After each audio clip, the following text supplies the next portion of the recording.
വീണ്ടും ഒരു ലോക്സഭാ തെരഞ്ഞെടുപ്പ് പടിവാതിൽ എത്തി നിൽക്കുമ്പോൾ പ്രേക്ഷക അഭിപ്രായം തേടിയുള്ള മീഡിയാനെറ്റ് വോട്ട് യാത്ര പൂപ്പാറ ചിന്നക്കനാൽ മേഖലയിലാണ്. എനിക്ക് മണ്ഡലത്തെ ജോയ്സ് ജോർജിനാണ് സാധ്യത.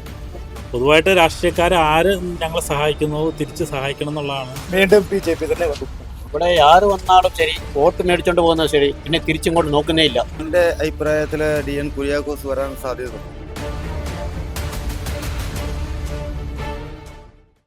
വീണ്ടും ഒരു ലോക്സഭാ തെരഞ്ഞെടുപ്പ് പടിവാതിൽ എത്തി നിൽക്കുമ്പോൾ പ്രേക്ഷക അഭിപ്രായം തേടിയുള്ള മീഡിയാനെറ്റ് വോട്ട് യാത്ര എത്തി നിൽക്കുന്നത് പൂപ്പാർ ചിന്നക്കനാൽ മേഖലയിലാണ്.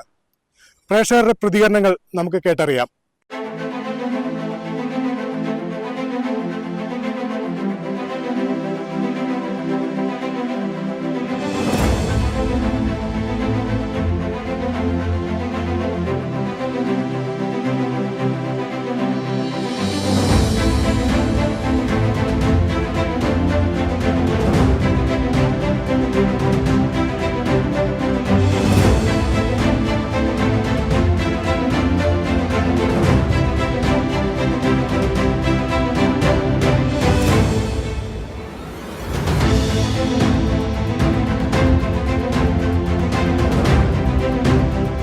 ലോക്സഭാ തെരഞ്ഞെടുപ്പ് വരുമല്ലോ, അപ്പൊ ആർക്കായിരിക്കും സാധ്യത? എന്തുകൊണ്ടാണ് അങ്ങനെ ഒരു അനുകൂല സാഹചര്യം പറയാനുള്ള കാരണം? അവര് നല്ലത് ചെയ്യുന്നുണ്ട്. നിലവിലെ തെരഞ്ഞെടുപ്പ് വരുമല്ലേ, അപ്പൊ എന്താ ഒരു രാഷ്ട്രീയ സാഹചര്യങ്ങൾ ആർക്ക് വോട്ട് ചെയ്താലും എന്നാ പ്രശ്നമായാലും നമ്മൾ എനിക്ക് 2 വീട് പൊളിഞ്ഞു വിട്ട് ഒരു 10 രൂപയുടെ ലോൺ പോലും തന്നിട്ടില്ല. അത് ഏത് പാർട്ടിയാലും ശരി നമ്മൾ റോട്ടിൽ തന്നെ ഇത്രയും പറയാനുള്ളൂ. ലോക്സഭാ തെരഞ്ഞെടുപ്പൊക്കെ വരുമല്ലേ, എങ്ങനെയാണ് ഒരു രാഷ്ട്രീയ സാഹചര്യമൊക്കെ എങ്ങനെയാണ്? ഈ പൂപ്പാറയിലെ വ്യാപാരികളെ സംബന്ധിച്ചൊക്കെ വലിയ പ്രതിസന്ധികളൊക്കെ നിൽക്കുന്ന ഒരു സമയമാണല്ലോ. അപ്പൊ വ്യാപാരികളൊക്കെ എങ്ങനെയാണ് ഒരു തീരുമാനത്തിൽ എത്തിയിരിക്കുന്നത്? വ്യാപാരികൾക്ക് ഒരു സപ്പോർട്ട് ചെയ്യുന്നവർക്ക് ചെയ്യുവാണെങ്കിൽ നല്ലതാണ്. വ്യാപാരികൾ പാവം എല്ലാവരും പണിക്കാരൊക്കെ ഒത്തിരി പേര് അവിടെ നിന്ന് പോയി. പൂപ്പാറ ഇപ്പൊ ഇല്ലാതെ ഇരിക്കുക. അപ്പൊ അതൊന്ന് തുറന്നു കൊടുക്കാനുള്ള എന്തെങ്കിലും ചെയ്യുവാണെങ്കിൽ നല്ലതായിരിക്കും. ഇവിടുത്തെ പ്രശ്നങ്ങളെന്ന് പറഞ്ഞാൽ ഇപ്പം ആദ്യം ചേട്ടൻ ചോദിച്ച ആന അടി. ഒരാളെ ഇവിടെ ഡെയിലി, ഇപ്പോഴാണ് കുറച്ച് ദിവസങ്ങളാണ് ഇല്ലാത്തുള്ളൂ, ഡെയിലി ആന ഓരോരുത്തർ മനുഷ്യനെ കൊല്ലുന്നതാണ്. ഇവിടെ ഇതിനൊരു സംഭാഷണം ഇല്ല, ഒരു സുരക്ഷിത ഞങ്ങൾക്കില്ല. ഇവിടെ ചുറ്റി ഈ ഏരിയ മുഴുവനും ആനയുടെ ആക്രമണമാണ്. എൻ്റെ വീടിൻ്റെ മുന്നിൽ വരും. ഇവിടുന്ന് നിങ്ങൾ ഏതായാലും മീഡിയക്കാരല്ലേ, ഇവിടുന്ന് ഇങ്ങനെ ചുറ്റി നോക്കിയാൽ മൊത്തം ഉണ്ട്. ഇത് പറയുമ്പോൾ ആര് കേട്ടാലും കണ്ടാലും എനിക്ക് സങ്കടമില്ല. ഞങ്ങൾക്ക് വേണ്ടത് സുരക്ഷിതം വേണം. അത് MLA ആയാലും MP ആയാലും മന്ത്രി ആയാലും. പിന്നെ പ്രത്യേകിച്ചൊരു കാര്യം, ഈ പിണറായി വിജയൻ ഇപ്പോഴത്തെ നമ്മുടെ മുഖ്യമന്ത്രി, അയാൾ വെറുതെ ഇപ്പോൾ 8 വർഷം എന്താ ആയിട്ടുണ്ട്, അയാളെ കൊണ്ട് എൻ്റെ വീട് ഇതിലും കഷ്ടമായിട്ട് കിടക്കണേ. ഇന്നലെ മെലിഞ്ഞാന്ന് ഇതേ പാർട്ടിയുടെ ആൾ എൻ്റെ വീട് വന്നു. ഞാൻ പറഞ്ഞു മെമ്പറെ വെച്ച് കയറ്റം കയറി പോകാൻ പറഞ്ഞു. അവർക്ക് ബുദ്ധിമുട്ടാണ്. ഈ സാധനം ലൈവ് വരുമോ? വന്നം. എൻ്റെ വീട്ടിൽ TV ഉണ്ട്. ഞാൻ ചോദിക്കട്ടെ, ഈ മനുഷ്യർക്ക് വേണ്ടി ഈ കട ഞങ്ങൾക്ക് ഇവിടെ സിറ്റിയില്ല. ഇപ്പോൾ ഇവിടെ സിറ്റിയില്ല ഞങ്ങൾക്ക്. ഞങ്ങൾ എവിടെയാണ് പോകണ്ടേ? ഈ സർക്കാർ എന്താണ് ഇവിടെ ചെയ്തേക്കണേ? ഇവിടെ ഒരു MP ഉണ്ട്. ഇവരൊക്കെ എന്താണ് ചെയ്യണേ? ഈ പാവപ്പെട്ട ഞങ്ങളെയൊക്കെ ഒഴിവാക്കിയിട്ട് ഇവർക്ക് എന്താ വേണ്ടത്? എന്നെക്കൊണ്ട് ഇത്ര ചെയ്യാൻ പറ്റുള്ളൂ പറയാനും. വോട്ട് ചെയ്യണമെങ്കിൽ അത് ഞങ്ങൾ തീരുമാനിക്കും. ഇനി പിണറായിയുടെ ഭരണം ഇവിടെ വരക്കില്ല. അത് എനിക്ക് പറയാൻ ഇത്രയും. എൻ്റെ പേര് ബിലു സുകുമാരൻ, തൊഴിലുറക്കാരനാണ്. ഇവിടെ ഞാൻ ജീവിക്കുന്നത്. ഇത് സംസ്ഥാനത്തിന് ഇല്ലില്ല. ഒരു MP ഉണ്ടല്ലോ, നമുക്കൊരു MP ഉണ്ടല്ലോ, ഒരു MP ഉണ്ടല്ലോ. ഈ MP നമുക്ക് ഇവിടെ ഇതിനു വേണ്ടി എന്താണ് ചെയ്തേക്കണേ? ഇവിടെ തന്നെ ഈ ഒരു 3-4 മാസം മുമ്പ് 4-5 പേരെ ആന അടിച്ചു കൊന്നു. ഞങ്ങളൊക്കെ ഈ കർഷകരാ, രാവിലെ 6 മണിക്ക് പോകുന്നവരാ. വൈകിട്ട് വീട്ടിലേക്ക് എങ്ങനെ പോകണേ? ചെന്ന് 10 മിനിറ്റ് കൊണ്ട് ആന ചവിട്ടി കൊല്ലുവാണ്. എന്താണ് തരുന്നത്? 10 ലക്ഷം എന്ന് പറയുന്നത്. എന്നാ തരുന്നത്? ഇതിനൊക്കെ നിങ്ങൾ അങ്ങോട്ട് പൊക്കോ. ഇപ്പോൾ ഈ നടന്ന ഈ വയനാട്, നമ്മുടെ പാലക്കാട് അപ്പുറത്തേക്ക് നാടോടി 1 മാസം മുമ്പല്ലേ ഒരാളെ കൊന്നേ, സ്വന്തം വീട്ടിൽ ഇട്ട്. തെരഞ്ഞെടുപ്പ് സാഹചര്യങ്ങൾ, രാഷ്ട്രീയ സാഹചര്യങ്ങളൊക്കെ എങ്ങനെയാണ്? അടിപൊളിയായിട്ട് പോയിക്കൊണ്ടിരിക്കുക. നമ്മുടെ ആളെ ജയിക്കുള്ളൂ, ജോയ് ജോസഫ് പോയി ജയിക്കുള്ളൂ. എന്നാ കാരണം ഉണ്ടെന്ന് പറഞ്ഞാൽ പുള്ളി ഒരുപാട് നല്ല കാര്യങ്ങൾ ചെയ്തിട്ടുണ്ട്. അത് മാത്രമല്ല, പുള്ളി നമ്മളിപ്പോൾ എപ്പോൾ നോക്കിയാലും പുള്ളി ഇവിടെയൊക്കെ കാണാറുണ്ട്. അതാ ആൾക്കാർ വിചാരിക്കുന്ന ഒരാള് കാണണി ഭയങ്കര ബുദ്ധിമുട്ട്. ഒരു ചേച്ചി പോയിട്ടാ പിന്നെ കാണാൻ പറ്റില്ല. പുള്ളിയാണെങ്കിൽ അടുത്തടുത്ത് എപ്പോഴും പുള്ളിനെ കാണാം. നമ്മൾ ഇവിടെ വരുമ്പോൾ ഒരു എന്ത് വിഷയം ഉണ്ടെങ്കിലും പുള്ളി ഇവിടെ ഓടി എത്തുന്നുണ്ട്. അപ്പൊ അതാണോണ്ട് എന്റെ അറിവില്ല, ഞാൻ നോക്കിയിട്ട് പുള്ളിയെ ജയിക്കുള്ളൂ. ഇവിടെ പുള്ളിയെ വരുള്ളൂ. LDF ഈ ആന സമരത്തിന് പൂപ്പാറയെ സംബന്ധിച്ച് നിങ്ങളുടെ വ്യാപാരികൾക്ക് ഒരുപാട് പ്രശ്നങ്ങളൊക്കെ ഉള്ള ഒരു മേഖലയാണ്. അപ്പൊ നിലവിൽ ആ പ്രശ്നങ്ങളൊക്കെ ഈ തെരഞ്ഞെടുപ്പിൽ നിർണായകമാവും, ചർച്ചയാവും. അത് ചർച്ചയാവും, പക്ഷെ എങ്ങനെയാണെന്ന് ഒരു പിടിയില്ല. ഇതിനെക്കുറിച്ച് ഇപ്പൊ കെട്ടിട ഉടമസ്ഥനോട് ചോദിച്ചാലും ഒന്നും പറയുന്നില്ല അവര്. പിന്നെ നമ്മൾ രാഷ്ട്രീയക്കാരുടെ അടുത്ത് ചോദിച്ചാലും ഇതിനുള്ള മറുപടി കറക്റ്റ് ആരും പറയുന്നില്ല. ഇപ്പം നമ്മൾ ഒരു MP MLA അടുത്ത് ചോദിച്ചാലും ഇതിന് മറുപടി പറയുന്നില്ല. അവർ മേലുള്ള കോർട്ട് ഉത്തരവാദിന്നൊക്കെ പറഞ്ഞാൽ അത് അങ്ങനെ തന്നെ നിൽക്കും. ആ കേസ് പുള്ളി ജയിക്കും. നമ്മുടെ ഒരു അഭിപ്രായം എങ്ങനെയാണ് ഈ ഒരു തെരഞ്ഞെടുപ്പിൽ ഒരു രാഷ്ട്രീയ സാഹചര്യങ്ങളൊക്കെ എങ്ങനെയാണ്? പ്രത്യേകിച്ചൊന്നും പറയാനില്ല. ജോയ്സ് ജോർജ് തന്നെയാണ്. എന്തുകൊണ്ടാണ് എന്തുകൊണ്ടാന്ന് പറഞ്ഞാൽ നമ്മുടെ കൂടെ ഒറ്റക്കെട്ടായിട്ട് നമ്മുടെ കൂടെ എല്ലാ കാര്യത്തിനും എന്ത് കാര്യത്തിനും നമ്മുടെ കൂടെയുള്ള, അതുകൊണ്ട് ഉറപ്പായിട്ടും ജോയ്സ് ജോർജ് ജയിക്കും. ഇവിടെ ഈ പൂപ്പാറ ഒരു കാർഷിക മേഖലയാണ്. അപ്പൊ ഇങ്ങനെ ഒരു വിഷയങ്ങളും കുടിയൊഴിപ്പിക്കലൊക്കെ ഉണ്ട്. അതൊക്കെ ഈ തവണ ഇത് വലിയ പ്രതിസന്ധി ചർച്ചകളാവും. ഇല്ല, എല്ലാ വിഷയത്തിനും നമ്മുടെ കൂടെ കൂട്ടായിട്ടല്ല നിൽക്കണേ. എല്ലാ കാര്യത്തിനും നമ്മുടെ കൂടെ, എല്ലാ കേസിനും നമ്മുടെ കൂടെ കൂട്ടത്തിലാണ് നിൽക്കണേ. അതുകൊണ്ട് ഉറപ്പായിട്ടും ജോയ്സ് ജോർജ് ജയിക്കുള്ളൂ. പിന്നെ കാട്ടാന ശല്യമുണ്ട്, കുരങ്ങ് ശല്യമുണ്ട്. ഈ കാട്ടാന ശല്യം പ്രശ്നങ്ങളൊക്കെ ഈ ഒരു തെരഞ്ഞെടുപ്പില് നിങ്ങളുടെ ഒരു വലിയൊരു പ്രതിസന്ധിയായിട്ട് ഉന്നയിക്കുന്നുണ്ടോ? അതെ. അപ്പൊ എങ്ങനെയാണ് ഒരു രാഷ്ട്രീയ വിലയിരുത്തൽ എങ്ങനെയാണ്? രാഷ്ട്രീയ വിലയിരുത്തൽ ഇപ്പൊ പറഞ്ഞതുപോലെയാ. ജോർജ് വരുവാണെങ്കിൽ നമുക്ക് അതിനുള്ളതൊക്കെ കിട്ടും. അതേ ഉള്ളൂ. ജോയ്സ് ജോർജ് വരട്ടെ, നല്ലത് നടക്കട്ടെ. കുറച്ച് കാര്യങ്ങളോട് ചെയ്യാനുണ്ട്, അവർ ചെയ്തു തരണം. ഈ കാര്യങ്ങളൊക്കെ അവർ ചെയ്തു തരണം. കുറച്ച് കാര്യങ്ങളുണ്ട്, ചെയ്തു തരും. മേളിലൊരു ഭരണമാറ്റം വരണം. അതാണ് നമ്മൾ കേന്ദ്രത്തിലൊരു ഭരണമാറ്റം വന്നു കഴിഞ്ഞാൽ ഏറ്റവും വലിയ ഗുണമാണ്. കേന്ദ്രത്തിലിപ്പോൾ കോൺഗ്രസ് വരണമെന്നാണ് എനിക്ക് ആഗ്രഹം. BJP ഇല്ലാത്തൊരു രാജ്യം ഉണ്ടാകണം, അങ്ങനെയാണ് നമ്മുടെ ചിന്ത. നമ്മുടെ ഒരു തെരഞ്ഞെടുപ്പ് വരുമല്ലോ. അപ്പൊ നിലവില് എങ്ങനെയാണ് ഒരു രാഷ്ട്രീയ സാഹചര്യങ്ങളൊക്കെ ചേട്ടന്റെ ഒരു കണക്കൂട്ടലില്? അത് ബാധിക്കും, മിക്കവാറും ബാധിക്കാതെ. എല്ലാവരും നോക്കേണ്ട കാര്യമില്ല. ഇത് നോക്കി എല്ലാവരും ഇപ്പൊ രാഷ്ട്രീയം ആരെയും വന്നു കഴിഞ്ഞാൽ അതൊക്കെ നോക്കേണ്ട ആൾക്കാരാണെങ്കിൽ വോട്ട് ചെയ്യാനാണ് അഭിപ്രായത്തില് എങ്ങനെയാണ് ഈ ഒരു ഇലക്ഷൻ? എന്റെ അഭിപ്രായത്തില് DN കുര്യാക്കോസ് വരാൻ സാധ്യതയുണ്ട്. എന്തുകൊണ്ടായിരിക്കും അങ്ങനെ ഒരു കണക്കൂട്ടൽ? അത് DN കുര്യാക്കോസ് കുറെ നല്ല കാര്യങ്ങൾ ചെയ്യാനുള്ള ഒരു സാധ്യതയുണ്ട്. പഴയ വർഷങ്ങളായിട്ട് ഞാൻ വേറെ പാർട്ടിയിലായിരുന്നു. ഞാനിപ്പോൾ ഇതിലേക്ക് മാറിയേക്കുവാണ്. പഴയ കൊല്ലങ്ങളിലായിട്ട് ഞാൻ ലോൺ അപേക്ഷ വെച്ചിട്ട് ഇതുവരെ എനിക്ക് സർക്കാർ ഇതുവരെ നേടിയിട്ടില്ല. ചേട്ടന്റെ അഭിപ്രായത്തില് ഈ ഒരു തെരഞ്ഞെടുപ്പ് എങ്ങനെയായിരിക്കും? UDF തന്നെയായി. എന്താണ് കാരണം? അതങ്ങനെയാ. ഈ ഇടുക്കിയിൽ ഇപ്പോഴും മാറ്റമുണ്ട്. ഈ വർഷം ഈ തെരഞ്ഞെടുപ്പ് എന്ന് പറയുമ്പോൾ UDF തന്നെ വരും ഉറപ്പായിട്ടും. ചേട്ടനെ സംബന്ധിച്ച് എന്തൊക്കെയാണ് UDFിന് അനുകൂലമായിട്ടുള്ള കാര്യങ്ങൾ? അനുകൂലം എന്ന് പറഞ്ഞു കഴിഞ്ഞാൽ ഇപ്പോൾ ഇവൻ പറഞ്ഞ പോലെ തന്നെ പെര വെക്കാനുള്ള അനുമതിയൊന്നും നമുക്കും കിട്ടിയിട്ടില്ല. വീടൊക്കെ ഇടിഞ്ഞു പോയായിരുന്നു. അതും വന്ന ഇവർ ഈ 10 കൊല്ലമായിട്ട് ഇവർ പറഞ്ഞിട്ടുണ്ട്. ഈ ജനിച്ചു വളർന്ന സ്ഥലത്ത് നിന്ന് എനിക്ക് വീട് ഇതേ കാണുന്നത്. അതിൻ്റെ അപ്പുറം ഇതുവരെ ആ വീട് അങ്ങനെയല്ല. ഇതേപോലെ BDAയിൽ ഉണ്ടായിരുന്നു എന്നാൽ, പക്ഷെ ഇതുവരെ അതിനെ അനുവദിച്ചിട്ടില്ല. ഇവർ ജനിച്ചു വളർന്നിട്ട് 55 കൊല്ലമായി ഈ സ്ഥലം മേടിച്ചിട്ട്. അതല്ല പഴയ വരെ നമ്മൾ ലോക്സഭ തെരഞ്ഞെടുപ്പ് വരുമല്ലോ. അപ്പൊ നിലവിലൊരു രാഷ്ട്രീയ സാഹചര്യങ്ങളൊക്കെ എങ്ങനെയാണ്? ആർക്ക് അനുകൂലമായിരിക്കും ചേട്ടന്റെ ഒരു അഭിപ്രായത്തിന്? എന്റെ അഭിപ്രായം വന്നിട്ട് മറ്റേ കമ്മ്യൂണിസ്റ്റ് എന്തുകൊണ്ടായിരിക്കും അവര് വരുമെന്ന് ചേട്ടൻ കണക്ക് എന്ന് പറഞ്ഞ ഒരു അനുകൂല്യം എല്ലാവർക്കും നല്ലപോലെ ചെയ്തിട്ടുണ്ട്. അത് കാരണം ലോക്സഭ തെരഞ്ഞെടുപ്പൊക്കെ വരുമല്ലോ. അപ്പൊ നിലവിലൊരു രാഷ്ട്രീയ സാഹചര്യങ്ങളൊക്കെ എങ്ങനെയാണ്? എങ്ങനെയാന്ന് വെച്ച് കഴിഞ്ഞാൽ കമ്മ്യൂണിസ്റ്റ് പാർട്ടിയുടെ ഭരണം കാരണം കൊണ്ട് ഇപ്പൊ ഏതാണ്ടൊക്കെ കേരളത്തിലെ ഒരവസ്ഥ ഭയങ്കര മോശമാണ് നിലവില്. കമ്മ്യൂണിസ്റ്റ് പാർട്ടി എല്ലാ പാർട്ടിക്കാരും കണക്കാണ്. BJP ആയിക്കോട്ടെ, കോൺഗ്രസ് ആയിക്കോട്ടെ, എല്ലാവരും ഒന്നിനൊന്ന് മെച്ചമാ. നാട് ഭരിച്ച് കുട്ടിച്ചോറാക്കി. ഒരു രീതിയിലുള്ള പാവപ്പെട്ട ജനങ്ങൾക്ക് ഒരു രീതിയിലുള്ള മുൻഗണന കാര്യങ്ങളൊന്നുമില്ല. പറയുന്നുണ്ട് പാവപ്പെട്ടവർക്ക് എല്ലാം കിട്ടുന്നുണ്ടെന്ന്. പക്ഷെ യാതൊരു ആനുകൂല്യങ്ങളും പാവപ്പെട്ടവർക്ക് ഇവിടെ നിലവിൽ കിട്ടുന്നില്ല. കുടിവെള്ള പദ്ധതി ഉണ്ടെന്ന് പറയുന്നുണ്ട്. കുടിവെള്ളം കൊണ്ട് മാത്രം ജീവിക്കാൻ പറ്റുമോ? മനുഷ്യർക്ക് ബാക്കിയുള്ള ഗ്യാസിന്റെ വില കുറയുന്നില്ല, ഭക്ഷണസാധനങ്ങളുടെ വില കുറയുന്നില്ല. എല്ലാത്തിനും GST, ഉപ്പ് തൊട്ട് കർപ്പൂരം വരെ GST ആക്കി. എന്നിട്ടും പറയുന്നത് എല്ലാം ശരിയാവും. അവിടെ ശരിയാവും. ആര് ഭരിച്ചാലും ഇതിനല്ലേ അവസ്ഥ. ഒരു ഭരണമാറ്റം ആഗ്രഹിക്കുന്നുണ്ട്. ഉമ്മൻചാണ്ടിയൊക്കെ ഭരിച്ചോണ്ട് ഇന്നിപ്പോ പാവപ്പെട്ട ജനങ്ങൾക്ക് ഒരു രീതിയിലുള്ള ബുദ്ധിമുട്ടില്ല. പെൻഷനൊക്കെ കറക്റ്റായിട്ട് മാസം കിട്ടിക്കൊണ്ടിരുന്ന പെൻഷൻ കുടിശ്ശിക പോലും കൊടുക്കാൻ നിവൃത്തിയില്ലാത്ത ഒരു ഭരണമാണ് ഇന്നത്തെ. എന്നിട്ട് പറയുന്നു പെൻഷന്റെ കുടിശ്ശിക തീർക്കും, എല്ലാം തീർക്കും. ഇതുവരെ പാവപ്പെട്ട ജനങ്ങൾക്ക് ഒരു രീതിയിലുള്ള പ്രയോജനവും ഇല്ല. എന്തുകൊണ്ടാണ് അങ്ങനെ ഒരു അഭിപ്രായം? നമ്മൾ പണ്ട് തൊട്ടേ അതാണ്. ലോക്സഭ തെരഞ്ഞെടുപ്പൊക്കെ വരുമല്ലോ. അപ്പൊ നിലവിലൊരു രാഷ്ട്രീയ സാഹചര്യങ്ങളൊക്കെ ചേട്ടന്റെ അഭിപ്രായത്തിലേക്കാണ്? ഇവിടെ 3 പാർട്ടിയാണ് മെയിനായിട്ട് മത്സരിക്കുന്നത്. അതിപ്പോൾ ഏത് പാർട്ടിയാണ് വരണമെന്ന് ഒന്നും പറയാൻ പറ്റത്തില്ല. ഇവിടെ തമിഴ് മേഖല ആയത് കാരണം ഇടുക്കി ലോക്സഭ മണ്ഡലത്തിൽ ഈ പറഞ്ഞ പോലെ തന്നെ രണ്ടുപേരും സമമായിട്ടാണ് മത്സരിക്കുന്നത്. അപ്പോൾ മറിഞ്ഞും തിരിഞ്ഞും എല്ലാ പ്രാവശ്യവും വന്നത്, ഈ പ്രാവശ്യം എങ്ങനെയാണ് വന്നതെന്ന് അറിയത്തില്ല. ഈ പൂപ്പാറയിൽ ഒരു ആളെന്ന നിലയിൽ, ഒരു വ്യാപാരി എന്ന നിലയിൽ ഈ തവണ തെരഞ്ഞെടുപ്പിൽ എന്തൊക്കെ പ്രശ്നങ്ങൾ, പ്രതിസന്ധികളാണ് ഉയർത്തിക്കൊണ്ട് വന്നിരിക്കുന്നത്, അല്ലെങ്കിൽ ചർച്ച ചെയ്യപ്പെടുന്നത്? നമ്മളിവിടെ കടയൊഴിപ്പിച്ചുള്ള ഈ കാട്ടാന പ്രശ്നങ്ങൾ, അങ്ങനെ എന്തൊക്കെ പ്രശ്നങ്ങളാണ് മെയിനായിട്ട് ചർച്ച ചെയ്യപ്പെടുന്നത്? കട ഒഴിപ്പിച്ചതിൽ എല്ലാവർക്കും എതിർപ്പുണ്ട്. വ്യാപാരി വ്യവസായികളും അതിലിടപെട്ടിട്ടുണ്ട്. അവർ ഇതിന് പരിഹാരത്തിന് വേണ്ടിയിട്ട് ഓടി നടക്കുന്നുണ്ട്. പിന്നെ മുഖ്യമന്ത്രി കഴിഞ്ഞ ദിവസം കണ്ടു. മുഖ്യമന്ത്രി അതിനുള്ള പ്രതികാരം നമുക്ക് ചെയ്തു തരാമെന്ന് പറഞ്ഞിട്ടുണ്ട്. പക്ഷേ എങ്ങനെയാണെന്നുള്ളത് ദൈവത്തിന് അറിയാം, നമുക്കറിയത്തില്ല. രാഷ്ട്രീയ സാഹചര്യങ്ങൾ ആർക്ക് അനുകൂലമാണ്? അങ്ങനെയുള്ള ഒരു നിങ്ങളുടെ ഒരു വ്യക്തിപരമായ ഒരു അഭിപ്രായം എങ്ങനെയാണ് ഒരു കണക്കൂട്ടല്ലേ?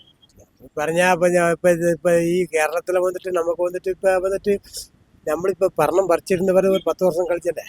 അപ്പൊ മാറി വന്ന ഏത് മക്കൾക്ക് ഇതുവരെക്ക് ഏത് ഒരു നല്ല ഒരു ന്യായമായിട്ട് ഒരു രീതിയിൽ ഒരു ഗുണം കിട്ടിയിട്ടില്ല. ഏതെങ്കിലും നമുക്ക് മരണം മാറി വന്നാലും മാറി വരാട്ടിനാലും നമ്മുടെ ഗതി ഇങ്ങനെ തന്നെ. കൂലിക്കാർക്കുള്ള ഗതി നമുക്ക് ഒരു മുന്നേറ്റത്തിലെ ഒരു മാർഗമൊന്നും ഇല്ല. പിന്നെ നമുക്ക് വന്നിട്ട് ഭരണം മാറിയാലും മാറിയില്ലെങ്കിലും വന്നിട്ട് നമുക്ക് വന്നിട്ട് നല്ല ഒരു രാഷ്ട്രീയം ഉണ്ടാക്കണം. അതിനുവേണ്ടി മക്കൾ ഈ മാറ്റം വേണം, ഏതെങ്കിലും ഒരു മാറ്റം വേണം. മാറണമെങ്കിൽ നമ്മൾക്ക് വന്നിട്ട് മാറണം. മാറിയാൽ നമുക്ക് വന്നിട്ട് നാളെ മുന്നോട്ട് പോകുന്നവർ ആരും നമുക്ക് മക്കൾക്ക് നല്ലത് ചെയ്യുക, അവർക്ക് നമ്മൾ നിലവിലൊരു സാഹചര്യങ്ങൾ ചേർന്നത് കണക്കൂട്ടൽ എങ്ങനെയാണ്? സാഹചര്യം ഇപ്രാവശ്യം LDF കേരളത്തിൽ മെച്ചപ്പെടുത്തും, ഉറപ്പാണ്. കഴിഞ്ഞ പ്രാവശ്യത്തെക്കാളും മെച്ചം ഉണ്ടാവും. എന്തുകൊണ്ടാണ് അങ്ങനെ ഒരു അഭിപ്രായം? നമ്മുടെ LDF സർക്കാരിൻ്റെ ഇപ്പോൾ ഭരണം കുഴപ്പമില്ല, നമുക്ക് നല്ല ഭരണമായിട്ടാണ് തോന്നുന്നത്. അതുകൊണ്ട് കഴിഞ്ഞ പ്രാവശ്യം ഒരു സീറ്റ് ഉണ്ടാകുന്നത് അത് തീർച്ചയായിട്ടും വർദ്ധിപ്പിക്കും. അപ്പൊ നിലവിലെ ഒരു രാഷ്ട്രീയ സാഹചര്യങ്ങളൊക്കെ എങ്ങനെയാണ് ചേട്ടൻ്റെ അഭിപ്രായത്തിൽ? എൻ്റെ അഭിപ്രായത്തിൽ ഈ മണ്ഡലത്തിലാണ് ചോദിക്കുന്നത്. ഇടുക്കി മണ്ഡലത്തെ ജോയിസ് ജോർജിനാണ് സാധ്യത. എന്തുകൊണ്ടാണെന്ന് ചോദിച്ചാൽ പ്രളയം വന്നപ്പോഴും കൊറോണ വന്നപ്പോഴും ഒക്കെ ജനങ്ങളുടെ ഇടയ്ക്ക് ഇറങ്ങി പ്രവർത്തിച്ച ഒരു ആളാണ് ജോയിസ് ജോർജ്.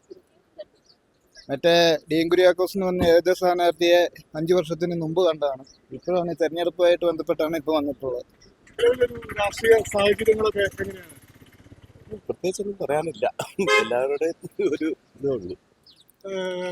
നമ്മുടെ ഈ തവണ ഇപ്പൊ ഒരു പൂപ്പാറ ചിന്നക്കനാൽ മേഖലയിലൊക്കെ ഉയർന്നു വരാൻ സാധ്യതയുള്ള പ്രധാന പ്രശ്നങ്ങൾ, പ്രതിസന്ധികൾ ഒക്കെ എന്താണ്? നമ്മുടെ ഈ കുടിയൊഴിപ്പിക്കലുണ്ടായിരുന്നു, വന്യജീവി ആക്രമണം, അങ്ങനെ കുറെ പ്രതിസന്ധികളുണ്ടല്ലോ നമ്മുടെ ഈ നാട്ടില്. ഇതെല്ലാം ഉള്ളതാ, പക്ഷെ എന്നിട്ട് ഇത് ശരിയായ രീതിയിൽ അതുകൊണ്ട് വിനിയോഗിക്കുന്നില്ല. ഒരു രാഷ്ട്രീയ പാർട്ടി അത് ശരിയായ രീതിയിൽ ഇതിന്റെ ആ ഒരു നല്ല ഒരു ഇതിലേക്ക് വരുത്തുന്നില്ല. ഈ തവണ ലോക്സഭ തെരഞ്ഞെടുപ്പൊക്കെ വരുമല്ലോ. അപ്പൊ നിലവിൽ രാഷ്ട്രീയ സാഹചര്യങ്ങളൊക്കെ ചേട്ടൻ്റെ അഭിപ്രായത്തിൽ എങ്ങനെയാണ്? രാഷ്ട്രീയ സാഹചര്യം എവിടുത്തെയാണ് മൊത്തത്തിലാണ്? ഇടുക്കി ലോക്സഭ മണ്ഡലത്തിലെ കാര്യം ഇടുക്കിയിലെ ഉറപ്പല്ലേ LDF തന്നെ. എന്തുകൊണ്ടാണ്? അതിന്റെ സാഹചര്യം കഴിഞ്ഞ 5 വർഷത്തെ സാഹചര്യമൊക്കെ നമുക്കറിയാലോ. കേന്ദ്രത്തിലാണ് കേന്ദ്രത്തിലെ സാഹചര്യം മാറണം എന്നാണ്. എന്തുകൊണ്ടാണ്? അതും നമ്മുടെ അനുഭവമാണല്ലോ, ഈ 10 വർഷത്തെ അനുഭവമാണ്. ലോക്സഭാ തെരഞ്ഞെടുപ്പൊക്കെ വരുമല്ലോ. അപ്പൊ നിലവിലെ ഒരു രാഷ്ട്രീയ സാഹചര്യങ്ങൾ ചേട്ടൻ്റെ അഭിപ്രായത്തിൽ എങ്ങനെയാണ്? എല്ലാം രണ്ടുപേരും കട്ടക്കട്ടെ നിൽക്കണം. ഒന്ന് ജയിച്ചു പോയാള് പിന്നെ ഒന്ന് ഇങ്ങനെ നിൽക്കുന്നു. അപ്പൊ ആരെയും മോശം പറയാനില്ല. ഇത് ലോക്സഭ ഇലക്ഷനൊക്കെ വരുമല്ലോ. അപ്പൊ നിലവിലൊരു രാഷ്ട്രീയ സാഹചര്യങ്ങൾ എങ്ങനെയാണ്? നിലവിൽ നിങ്ങളുടെ പൂപ്പാറക്കാരെ സംബന്ധിച്ച് ഒരുപാട് പ്രതിസന്ധികളിലൂടെ കടന്നുപോയ ഒരു നാളുകൾ കൂടിയാണ്. അപ്പൊ ഈ പ്രതിസന്ധികളെല്ലാം ഈ ഒരു തെരഞ്ഞെടുപ്പിനെ ബാധിക്കുവോ, അതൊരു പ്രധാന വെല്ലുവിളികളാകുമോ? എങ്ങനെയാണ് ഈ ഒരു തെരഞ്ഞെടുപ്പിനെ നമ്മൾ നോക്കിക്കാണുന്നത്? ഇലക്ഷനെ സംബന്ധിച്ച് ഞങ്ങൾക്ക് പ്രത്യേകിച്ച് ഹൈറേഞ്ചിൽ നമ്മുടെ പൂപ്പാറ മേഖലകളിൽ പകുതിയോളം വ്യാപാര സ്ഥാപനങ്ങൾ നഷ്ടപ്പെട്ട ഒരു അവസ്ഥയിലേക്കാണ് പോയിരിക്കുന്നത്. പൊതുവായിട്ട് രാഷ്ട്രീയക്കാർ ആര് ഞങ്ങളെ സഹായിക്കുന്നോ തിരിച്ച് സഹായിക്കണം എന്നുള്ളതാണ് നമ്മുടെ ജില്ലയിൽ നിന്നുള്ള നേതാക്കന്മാരും അതുപോലെ തന്നെ നമ്മുടെ പൂപ്പാറ മർച്ചൻ്റ് അസോസിയേഷനുമായിട്ട് ബന്ധപ്പെട്ട് എടുത്ത തീരുമാനങ്ങൾ. നമ്മളെ വ്യാപാരികൾ ആര് സഹായിക്കുന്നോ തിരിച്ചവരെ സഹായിക്കുക എന്നുള്ള ഒറ്റ ലക്ഷ്യമാണ്. ഇപ്പോഴത്തെ സാഹചര്യത്തിൽ ഇലക്ഷൻ ഇടത് വലത് മുന്നണികൾക്ക്, അതായത് LDFനും UDFനും സംബന്ധിച്ച് നിർണായകമാണെങ്കിൽ പോലും മത്സരം നല്ല ടഫുള്ള ഒരു മത്സരം തന്നെയായിരിക്കും ഈ പ്രാവശ്യം. കേന്ദ്രത്തിലെ ഒരു കാര്യങ്ങൾ എങ്ങനെയാണ് നോക്കിക്കാണുന്നത് ഈ തവണ? കേന്ദ്രത്തിൽ BJP ആണ് മൊത്തത്തിൽ തുടർഭരണം. എന്തുകൊണ്ടാണ്? അവര് ഒത്തിരി പരിപാടി ചെയ്തിട്ടുണ്ട് കേന്ദ്രത്തിൽ. ഇവിടെ ഒന്നും ചെയ്തിട്ടില്ല, എന്നാലും കേന്ദ്രത്തിൽ അവർ ഒത്തിരി പരിപാടി ചെയ്തിട്ടുണ്ട്. ഉദാഹരണത്തിന് പറയുകയാണെങ്കിൽ നമ്മൾ മൊബൈൽ തന്നെ ഈ മണി ട്രാൻസ്ഫർ ഇല്ലേ, അത് ആരെങ്കിലും കൊണ്ടുവന്നിട്ടുണ്ടോ? ആരും കൊണ്ടുപോകാത്ത സംഭവമാണ്. അപ്പൊ നിലവിലൊരു രാഷ്ട്രീയ സാഹചര്യങ്ങൾ ചേച്ചിയുടെ അഭിപ്രായത്തിൽ, വ്യക്തിപരമായ അഭിപ്രായത്തിൽ? അതായത് ജനങ്ങൾക്ക് വേണ്ടി കരുതലുള്ള ഒരാളായിരിക്കണം ആര് ജയിച്ചാലും. അതിപ്പോൾ ആരാണെങ്കിലും ജോസ് ജോർജ് ആണെങ്കിലും ജനങ്ങൾക്ക് വേണ്ടി, അതായത് നമ്മൾ ഇവിടെ ഏറ്റവും താഴേക്കിടയിലുള്ള ഒരാളുകളുള്ള ഏരിയ ആണല്ലോ ഇവിടെ. അപ്പം നമുക്ക് അവർക്കുടെ കാര്യത്തിന് പരിഗണന കൂടുതൽ കൊടുക്കാൻ പറ്റിയ ആളായിരിക്കണം ജയിക്കുന്ന ആൾ ആരാണെങ്കിലും. അതാണ് കേന്ദ്രത്തിലൊരു ഭരണമാറ്റം അല്ലെങ്കിൽ അങ്ങനെ കേന്ദ്രത്തിൽ ഒരു ഭരണമാറ്റം ആവശ്യമാണെന്ന് ആഗ്രഹിക്കുന്നുണ്ട്. ഒരാൾ ആരാണെങ്കിലും കണ്ടിന്യൂസ് ആയിട്ട് ഇരിക്കുമ്പോൾ അതിൻ്റെതായ ഒരു സ്വയം ഒരു ഇതുണ്ടാവുമല്ലോ, ആർക്കാണെങ്കിലും ഉണ്ടാവും, സ്വയമായിട്ടൊരു ഇതുണ്ടാവും. അപ്പം ഇച്ചിരിയൊക്കെ മാറ്റം മതി. എങ്ങനെയാണെങ്കിലും ശക്തമായ പ്രതിപക്ഷം എന്നാണ് ഭരണം ഉണ്ടാവുള്ളൂ. പ്രതിപക്ഷം ശക്തമായ രീതിയിൽ വരണം. അതുപോലെ നല്ല ഭരണം കിട്ടണമെങ്കിൽ നല്ല ഒരു രീതിയിലായിരിക്കണം. അത് എന്റെ കണക്കൂട്ടിലെ ജനങ്ങളോടൊപ്പം നിൽക്കണ ഒരു ജനപ്രതിനിധിയെ കണ്ടെത്തണം നമ്മൾ. ഇപ്പം നമ്മളിപ്പോൾ പാരമ്പര്യമായിട്ട് തുടർന്ന് തന്നെ കാര്യങ്ങൾ അനുഷ്ഠിച്ചുകൊണ്ടിരുന്നിട്ടുണ്ടെങ്കിൽ അതൊരു ജീവിതത്തിലൊരിതല്ല. അപ്പം നമ്മൾ ഇപ്പോൾ ഒരു ആൾക്കാർ നോക്കി പറഞ്ഞാൽ നമ്മളോടൊപ്പം നിൽക്കണ ഒരു ജനപ്രതിനിധി, അത് രാഷ്ട്രീയം നോക്കരുത്. രാഷ്ട്രീയം നോക്കാതെ തിരഞ്ഞെടുത്ത് നമ്മളോട് കൂടെ നിൽക്കണം, നമ്മുടെ കൂടെ പ്രവർത്തിക്കും. കാരണം താഴേക്കിടയിലുള്ള ജനങ്ങൾ ഒത്തിരി കഷ്ടപ്പെടുന്നുണ്ട്. അതിപ്പോൾ ഈ ഭരണം കിട്ടി മേളിൽ കയറി അവരറിയണമില്ല. അങ്ങനെയുള്ള ഒരു സാഹചര്യമാണ് ഇപ്പോൾ ഇവിടെ നിലവിൽ നിൽക്കുന്നത്.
മീഡിയാന്റെ വോട്ട് യാത്ര എന്ന് വരുവാണ്.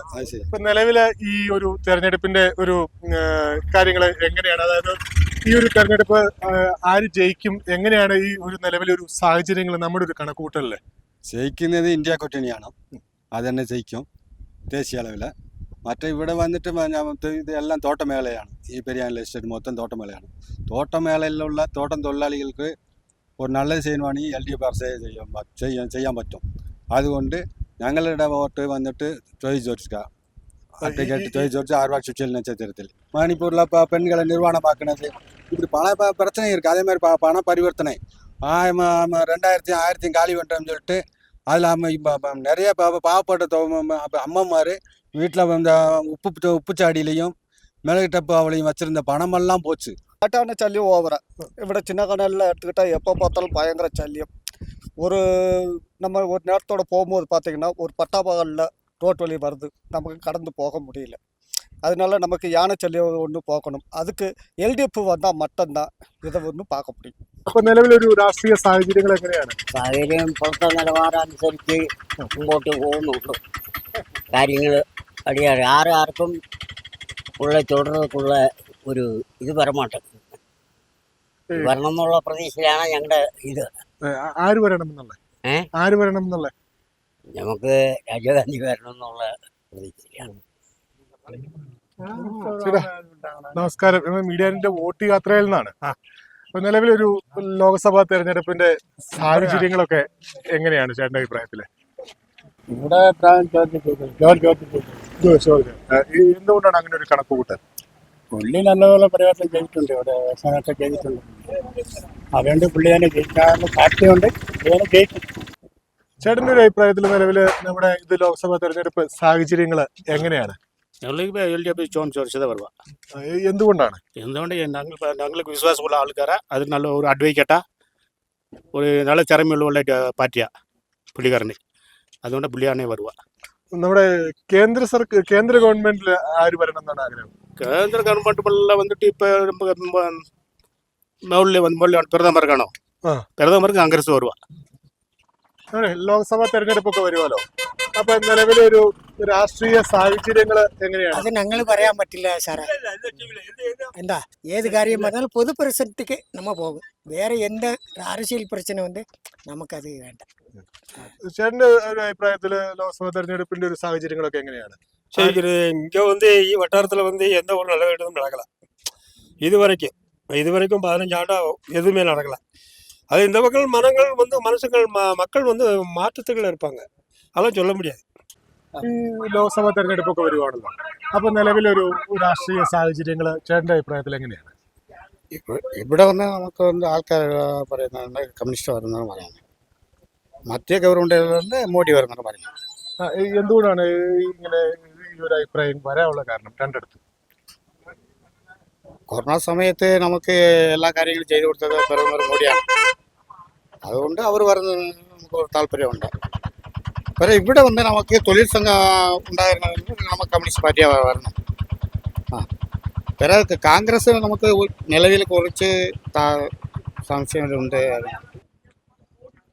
ലോക്സഭാ തെരഞ്ഞെടുപ്പൊക്കെ വരുവാണല്ലോ. അതെ. അപ്പൊ നിലവിൽ നമ്മുടെ ഒരു രാഷ്ട്രീയ സാഹചര്യങ്ങളൊക്കെ ചേട്ടന്റെ കണക്കൂട്ടിൽ എങ്ങനെയാണ്? നമ്മള് എൻഡിഎക്ക് വോട്ട് ചെയ്യുന്ന ആള് എൻഡിഎ തന്നെ വേണ്ടി വരണം. എൻഡിഎ വന്നാലേ നാട് നന്നാവും. പിന്നെ കേരളത്തിൽ നമ്മൾ കമ്മ്യൂണിസ്റ്റും കോൺഗ്രസും മരിച്ച് അങ്ങോട്ടും ഇങ്ങോട്ടും വോട്ട് ചെയ്ത് ഇതുവരെ നാട് നശിച്ചേ ഉള്ളൂ. അപ്പം ഇതുവരെ നാട്ടുകാർ നന്നായിട്ടില്ല. ഇനി വീണ്ടും നന്നാവണമെങ്കിൽ അത് എൻഡിഎ വന്നാൽ മാത്രമേ നന്നാവുള്ളൂ, അല്ലെങ്കിൽ നന്നാവില്ല. അപ്പോൾ ഈ റോഡ് ഇട്ടിട്ടുണ്ട്, ഒരുപാട് റോഡ് ഇട്ടിട്ടുണ്ട്. ഈ റോഡ് ഇട്ടെന്ന് പറഞ്ഞാൽ എല്ലാം കേന്ദ്ര സർക്കാരാണ് റോഡ് ഇട്ടിട്ടുണ്ട്. ഈ കിളമ്പന്ദ്രയുടെ അടുത്ത് ഒരു ബോർഡുണ്ട്, പ്രധാനമന്ത്രി നരേന്ദ്രമോദിയുടെ ബോർഡുണ്ട്. 34,000 കിലോമീറ്റർ റോഡ് ഇട്ടിട്ടുണ്ട് ഗ്രാമഭാഗത്തിന്. ഈ പുള്ളി റോഡ് ഇട്ടിട്ട് ഇവരാ ഇട്ടതെന്ന് പറഞ്ഞാൽ അന്നേരം വന്ന് മീറ്റിങ്ങിൽ പറഞ്ഞത് ഒരുപാട് ആൾക്കാർ കോൺഗ്രസ്സുകാരും കമ്മ്യൂണിസ്റ്റുകാരും പറയുക. അപ്പോൾ ബോധം കെട്ട ആൾക്കാർ ഇനി കാണൂല. ഇനി എല്ലാം നല്ല